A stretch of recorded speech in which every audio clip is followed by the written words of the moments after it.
আসসালামু আলাইকুম প্রিয় ভাই বোনগণ, আপনাদের স্বাগত জানাচ্ছি। আমি আকবর আলী। আমার আজকের উপস্থাপন এক নজরে উম্মাহাতুল মুমিনিন অর্থাৎ নবী করিম সাল্লাল্লাহু আলাইহি সাল্লামের পত্নীগণ রাদিয়াল্লাহু আনহুন্না। এই পর্বে আম্মাজান হযরত জুওয়াইরিয়া বিনতুল হারিস রাদিয়াল্লাহু তাআলা আনহা ও আম্মাজান হযরত উম্মে হাবিবা রামলাহা বিনতে আবু সুফিয়ান রাদিয়াল্লাহু তাআলা আনহা। আম্মাজান হযরত জুওয়াইরিয়া বিনতুল হারিস রাদিয়াল্লাহু তাআলা আনহা রাসূলুল্লাহ সাল্লাল্লাহু আলাইহি ওয়াসাল্লামের বয়স যখন 57 বছর, তাঁর বয়স ছিল 20 বছর। বিবাহ শাবান 5ম হিজরি, মৃত্যু সন 56 হিজরি, দাফন মদিনা। মৃত্যুকালে তাঁর বয়স হয়েছিল 71 বছর। দাম্পত্য জীবন ছিল 6 বৎসর।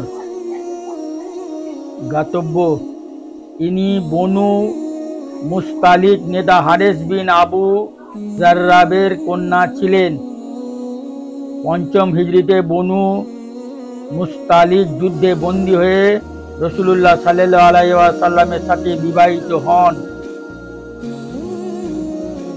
এবং রাসূলুল্লাহ সাল্লাল্লাহু আলাইহি ওয়াসাল্লামের শ্বশুরকুল হওয়ার সুবাদে 100 এর অধিক যুদ্ধবন্দীর সবাইকে মুক্তি দেওয়া হয়।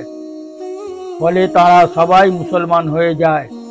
জুওয়াইরিয়ার প্রথম স্বামী ছিলেন মুসাফি বিন সুফিয়ান মুস্তালিকি। তিনি মোট 7টি হাদিস বর্ণনা করেন। তন্মধ্যে বুখারী 2টি, মুসলিম 2টি, বাকি 3টি অন্যান্য হাদিস গ্রন্থে বর্ণিত হয়। আম্মাজান হযরত উম্মে হাবিবা রামলা বিনতে আবু সুফিয়ান রাদিয়াল্লাহু তাআলা আনহা। রাসূলুল্লাহ সাল্লাল্লাহু আলাইহি ওয়াসাল্লামের বয়স যখন 58 বছর, তাঁর বয়স ছিল 36 বছর। বিবাহ সন মুহররম 7ম হিজরি, মৃত্যু সন 44 হিজরি, দাফন মদিনা।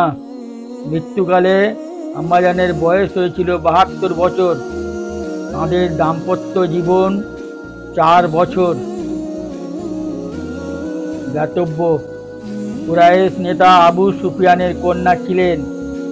উবাইদুল্লাহ বিন জাহশ আসাদি তার প্রথম স্বামী ছিলেন। উভয়ে মুসলমান হয়ে হাবশা হিজরত করেন, কিন্তু সেখানে গিয়ে স্বামী মারা যান।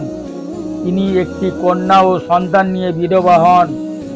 রাসূলুল্লাহ সাল্লাল্লাহু আলাইহি ওয়াসাল্লাম তাঁর চরম বিপদের কথা জানতে পেরে 7ম হিজরির মুহররম মাসে আমর বিন উমাইয়া জামরির মাধ্যমে বাদশাহ নাজাশির নিকট পত্র প্রেরণ করেন ও তার সাথে বিবাহের পয়গাম পাঠান।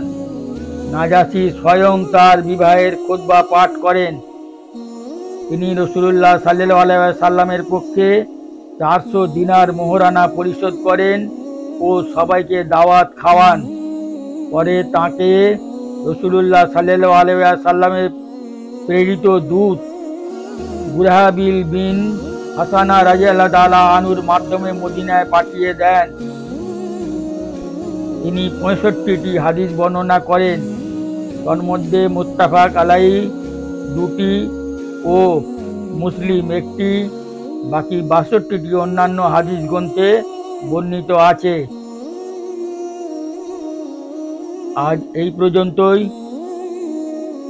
আবার আগামী পর্বে দেখা হবে ইনশাআল্লাহ তাআলা। আসসালামু আলাইকুম।